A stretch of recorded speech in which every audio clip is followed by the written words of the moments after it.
Boom. First video uploaded. Succeeding. Progress. The ball has been dropped and it's beginning to roll. Let's go. I'm excited. And while I have, that burst of energy from doing something for the first time, I'm going to talk about something that I battle with personally, being an artist, being a person in general, is fear. Ah! It's being scared. I have been fucking terrified. Scared. I have been scared almost my whole life. I wouldn't say I'm a scaredy cat, like I don't do anything, but I'm gonna do shit scared. I'm gonna be scared. With anything, I am constantly worried about how is it gonna look, what are people gonna think, and now I'm at a point in my life, after keeping myself in that box of fear and doubt and shame, that I'm over it. I've outgrown it. I've grown past that small box of fear that so many of us put ourselves in. I've grown past it. And now that I'm going past it, I just want to share with people who are in it currently that it goes away. You just gotta do shit scared. Even with the video I just dropped, I'm worried about, it doesn't look that good, and it's pretty low ball, and I'm already putting expectations on it. You know what I mean? I'm already making this thing larger than it is. I uploaded a YouTube video. In a week, I'm not gonna care about it. That's what it is, and that's what it should be, and that's what it should remain to be. But fear, man, it's almost like a drug. We use it as a crutch. We use fear in the same way we use laziness, or we use it to uphold our insecurities. And I'm over it. No more being scared. No more being fucking scared. I'm gonna look, and half of it for me is just off of like, I'm gonna look like a fat ass. You are a fat ass. It's okay. You know what I mean? Oh, they're gonna see he's fat. I am fat. Who gives a shit? I know I don't. But that's like, it's always like the fucking green Goblin mask in the back of your ear. You know what I mean? Like, it doesn't have a body. It doesn't have a face. It's just this fucking little voice in the back of your ear that's clouding your judgment, clouding your fucking passion and your ability to do shit. And it's such a weak thing. Not you, but the fear. It's so easily dispersible. It's so easy to just make it go away by just standing on it. As Justin Bieber, you're mad that I'm standing on business. Like, that's really what makes it go away. And of course, this is all after the years of self-suffering and, self-degrading and all this and all that bad shit. And having friends like, bro, like, just fucking do it. Like, I give credit to my friends above all. They push me more than anyone ever has, more than I push myself most times.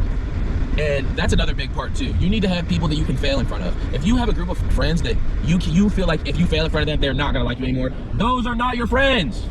Those are not your friends. That is probably the most important rule of any young person could ever carry away from this, is know who your friends are. It's not the ones that help your social status. It's the ones that fucking care about you. And it sounds simple, but we keep ourselves in relationships for fear of abandonment and so many other things, but we keep ourselves in these relationships because we think it's the right thing to do, or we don't want to be lonely. Fuck that. Get rid of the people that don't actually care about you. They don't care if you've eaten. They don't care about your mental health. They don't care if you, have smiled in a while or haven't laughed in a while. Those, you know what I mean? Keep the circle like that. Don't keep it small, but keep it full of people that care about you. And how does this relate to fear? Fear is such a ridiculous fucking thing, man. And I've battled and had so much inner turmoil with fear and failure, because that's what it is. It's fear of failure. Being fearful of something isn't just like, oh my God, I'm scared of it. It's like, it's your brain's ability to make you see and visualize the negative. Everybody says it, right? You can have 100 comments of, oh, this is awesome, this is awesome, this is awesome. And then that one fucker is like, man, this shit sucks. That's gonna stick with you way more because humans are looking for a pattern. We're looking for a reason for shit to fail. We're looking for one little sliver of, okay, this isn't gonna work. You know what I mean? We're looking for that. And then when someone gives it to us, internally we're like, well, it's ass, it's not good. They were right. That one person out of everyone else, they were right. And I'm pushing the propaganda of fuck that person, fuck being scared, fuck them all. Fuck them all but us. That should be your new fucking mantra, I'll tell you that. And yeah, I just wanted to hop on here and just scream a little bit at this camera while I'm at work. Yeah, stop being so scared.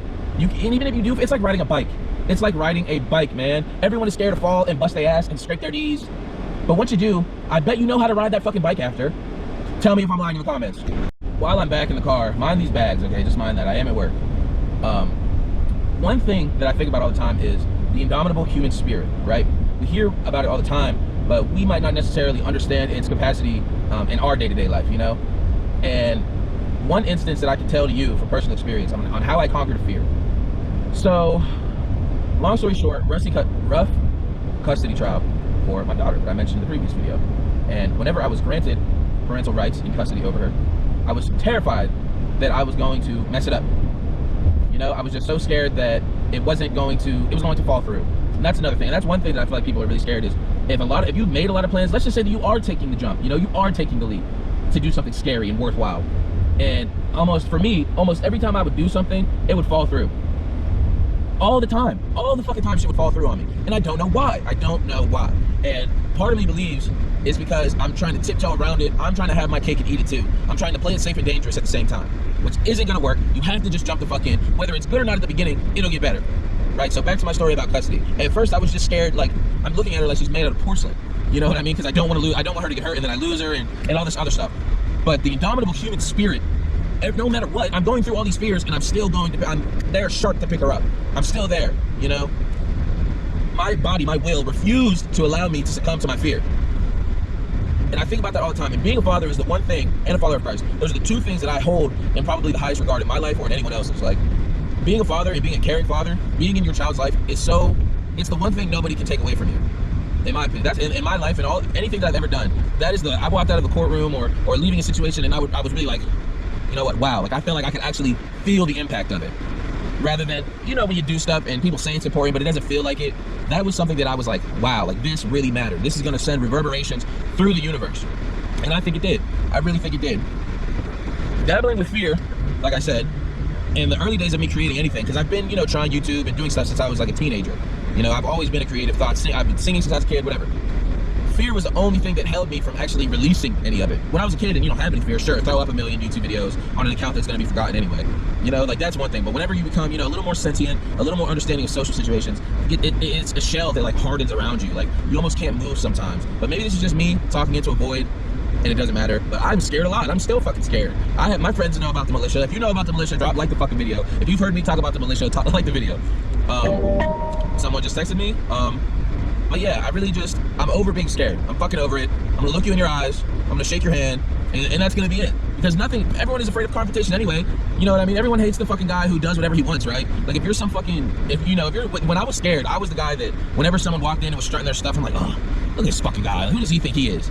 And now that I'm the guy that walks in and I say what I mean and I do what I say, it feels fucking awesome. It's freeing as hell to actually just live your life the right way. I don't know if anyone else relates to that, but yeah, I'm once again, middleman. I'm a fucking middleman, bro. I've seen it all. I've seen a thing or two, so I know a thing or two. I've been the fucking not incel, definitely not an incel. But you know what I'm trying to say, like, I've been the loser in the corner, like, oh, how dare they have fun? And I've also been the guy having fun. You know? Perspective, that shit matters. Yeah, I just had to get that off as well. Okay. Yo, this looks fucking crazy. This is a crazy looking shot. This looks ridiculous. Back on the subject of fear, right? Where is our fear rooted in? What is our fear rooted in? Most of us, I believe it is, we don't want to look stupid or less knowledgeable or less than. But something that most of us will learn with time is that everyone is just freestyling this shit. Even the scholars, most of them motherfuckers don't really know. Like, they know, but it's not knowing in the sense, like, it's like you know how to brush your teeth. You know how to wash your ass. And they had to, like, bro, think of, like, when you do math, right? Like, say you're doing math work. Do you really know what you're doing, or are you just following a formula? Are you following the proper steps, right? It's not like you fucking know, or maybe I just sound like an asshole. But I'm saying all this because we're so scared of being seen as stupid, but no one knows what it's everybody's first time living. Everybody who is alive right now, it is their first time being alive. Why are we trying to act like these people are fucking like, don't get me started on fucking gurus and shit, bro. Like, what's his name? Fucking, Rick Rubin. Listen, he has some very insightful things, but it's just because he in his book, which I own, the first thing he says is, none of this is factually provable, it is just my own taste. And this motherfucker is in crazy rooms. He's doing crazy shit because he believes in his fucking taste. You should be doing the same. There's enough room for everybody. There's enough room for all of us. There's more of us than the top. It's a pyramid. We're all down here on the bottom. There's so many of us. But instead, we can change it from being a pyramid to just being a solid block. We could be fucking at every level. We don't have to sit at the bottom and wait until the person at the top dies, and then we can take over. They can move over. Make some fucking room. Stop being scared, man. That's all I'm trying to say. I'm saying this, I'm not just speaking to someone watching, I'm talking to my fucking self. Stop being fucking scared. There's nothing to be afraid of. First of all, I could have wild out, but I didn't. There's nothing to be fucking afraid of. You live and you die. Facts. That's it. You live and you die. Remember that.